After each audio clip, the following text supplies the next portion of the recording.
Hello दोस्तों, रात के 10:35 थे और 3 लोग खाना बना के अब खाने की तैयारी में थे। पहले ने टेबल साफ करना और कुर्सियां ठीक करनी शुरू की। दूसरा पानी और मशरूब लेने गया और तीसरा खाना डाल के ला रहा था। अचानक ऐसा क्या हुआ कि तीनों एकदम गायब हो गए। क्या इस पुरसरार किले का इन तीनों के गायब होने में अहम किरदार है?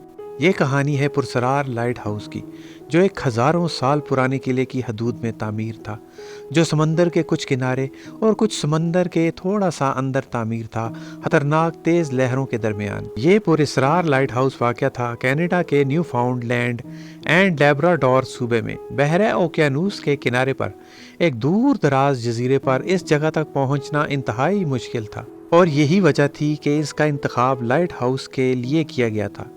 ये लाइट हाउस एक खामोश सुनसान इलाके में था, जहां बस एक छोटी सी टीम वहां रहकर कश्तियों को रास्ता दिखाती थी।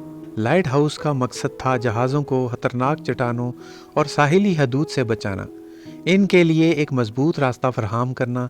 इसकी रोशनियां दूर से दिखाई देती थीं, ख़ास तौर पर रात के वक्त जब मौसम सख्त होता था, ताकि जहाज़ों को मुश्किल वक्त में रास्ता मिल सके। ये 3 अफराद लाइट हाउस के अमले का हिस्सा थे, जिन्हें वहाँ रहकर इनकी देखभाल और हिफाजती खदमात फराहम करनी होती थीं।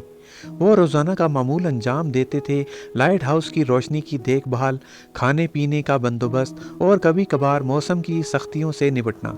लेकिन एक रात इनका मामूल कुछ मुख्तलिफ था। कुछ ऐसा हुआ जो आज तक कोई नहीं जान सका। वो रात इंतहाई अजीब थी। लाइट हाउस की रोशनी एकदम से मद्धम हो के फिर से तेज़ हो गई। उस वक्त लाइट हाउस में 5 लोग मौजूद थे। 3 लोग लाइट हाउस की देखभाल करने वाले और 2 उनके ऑफिसर जो मामूल की चेकिंग के लिए आए हुए थे, जो करीब ही एक कस्बे में रहते थे जो इस जगह से हट कर था। उनका काम रात को ही होता था। नाम से जाहिर है लाइट हाउस। समंदर खामोश था, मगर इस खामोशी में गहरा राज था। दोनों ऑफिसर्स जब आए तो आते वक्त महकमे की तरफ से आए हुए खाने और ज़रूरत की अशिया के लकड़ी से बने बॉक्स भी साथ लाए, जो नीचे दरवाजे के करीब रख दिए जाते थे।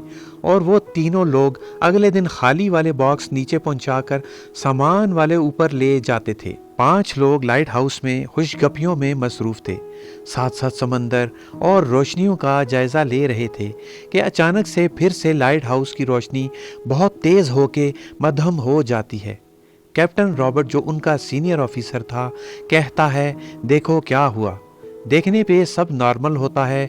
कुछ देर रुकने के बाद कैप्टन रॉबर्ट अपने साथी को जाने का कहते हैं, तो ये तीनों यानी थॉमस मार्शल, जेम्स डॉक्ट, डोनाल्ड मैक आर्थर कहते हैं, सर खाना खा के जाना। और फिर तीनों खाना लगाने लग जाते हैं, जैसे मैं शुरू में बता चुका। लेकिन कैप्टन रॉबर्ट इनकार के साथ सर हिलाते हुए जाने को उठता है। तब तक खाना लग चुका था। वो इन तीनों को खाने के लिए बिठा के नीचे को चल देता है। थॉमस मार्शल भी नीचे तक जाते हैं और फिर दरवाज़ा अंदर से बंद करके आ जाते हैं। 3 दिन बाद वहाँ करीब से एक रेक्टर नाम का स्ट्रीमर शाम को ग़ुरूब आफ्ताब के करीब साहिल के पास से गुजर रहा था। सूरज तकरीबन गायब हो ही चुका था। उसकी नज़र अचानक लाइट हाउस पे पड़ी। उसने देखा लाइट हाउस ऑपरेशनल नहीं। उस वक्त मोबाइल फ़ोन इतने आम नहीं थे कि हर कोई ले सके। रेक्टर अंधेरे में घर पहुंचा और सुबह सूरज निकलने से पहले रॉबर्ट को इस बारे में आगाह किया।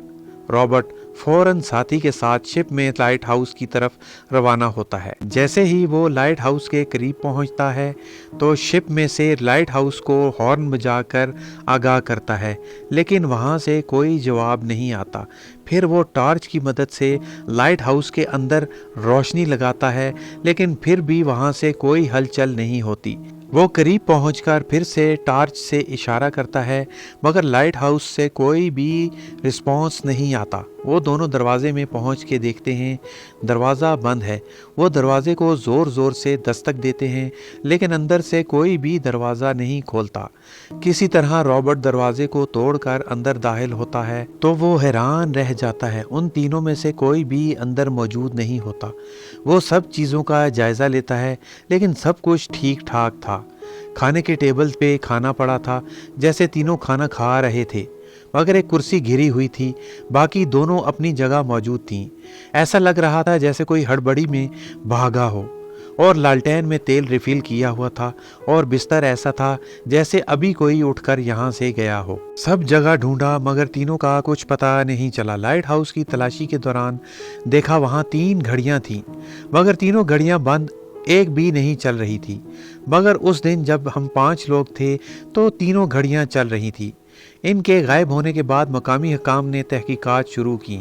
ایک ٹیم نے اس لائٹ ہاؤس کا معائنہ کیا اور ساتھ ہی ساتھ اس کے قریب علاقوں میں بھی تلاشی کی، لیکن کوئی بھی سراغ نہ مل سکا۔ تحقیقات میں یہ بات سامنے آئی کہ ان کے غائب ہونے کی رات ایک عجیب سی قدرتی کیفیت تھی۔ کچھ مقامی لوگوں کے مطابق اس رات ہوا میں کچھ پرسرار سی تبدیلی آئی تھی اور کچھ نے تو یہ تک کہا کہ لائٹ ہاؤس میں کوئی غیر معمولی قوت موجود ہو سکتی ہے۔ تحقیقات کے دوران ایک قدیم دستاویز ملی جو لائٹ ہاؤس کے متعلق ایک پرسرار کہانی بیان کرتی تھی۔ اس میں کہا گیا تھا کہ یہ لائٹ ہاؤس ایک قدیم قلعے کے اوپر بنایا گیا تھا۔ اس کا تعلق ماضی کی ایک پرسرار قوت سے تھا۔ کیا وہ قوت ان 3 لوگوں کی غائب ہونے کا سبب بنی؟ اس قلعے کا تعلق ایک قدیم ثقافت سے تھا اور کہا جاتا ہے کہ یہ ایک دفاعی قلعہ تھا جو سمندر کے کنارے پر واقع تھا تاکہ اس علاقے کے جہازوں کو سمندری طوفانوں اور چٹانوں سے بچایا جا سکے۔ اس کے ساتھ ہی یہ علاقے میں ہونے والی غیر معمولی سرگرمیوں کی وجہ سے بھی مشہور تھا۔ جب لائٹ ہاؤس کی تعمیر کی گئی تو یہ قلعہ اب صرف ایک یادگار بن کر رہ گیا تھا، لیکن اس کا اثر اس لائٹ ہاؤس پر بھی تھا۔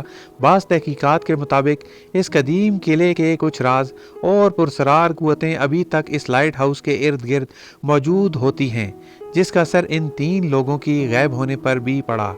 اگر مان لیا جائے کہ یہ لوگ قلعے میں مر گئے یا قلعے کی قوتوں نے ان کو مار دیا، تو دروازہ اگر لائٹ ہاؤس کا اندر سے بند تھا تو یہ 3 لوگ باہر کیسے نکلے؟ اور کچھ لوگوں کا کہنا ہے اس رات بہت تیز طوفان تھا، سمندر اپنے جوش میں تھا اور ان تینوں نے باہر کچھ دیکھا جس نے ان تینوں کو اپنے قابو میں یعنی وش میں کر لیا اور یہ سمجھ ہی نہیں پائے اور طوفان میں سمندر کی لہروں کے بیچوں بیچ پہنچ گئے اور وہیں غرق ہو گئے۔ لیکن بات وہی ہے کہ دروازہ اندر سے بند تھا تو یہ 3 لوگ باہر لہروں میں کیسے پہنچ گئے؟ امید ہے آج کی ویڈیو آپ کو پسند آئی ہوگی۔ ویڈیو کو لائک، شیئر اور چینل کو سبسکرائب کر کے بیل آئیکن کے بٹن کو پریس کرنا مت بھولیں۔ ملتے ہیں اگلی شاندار ویڈیو میں۔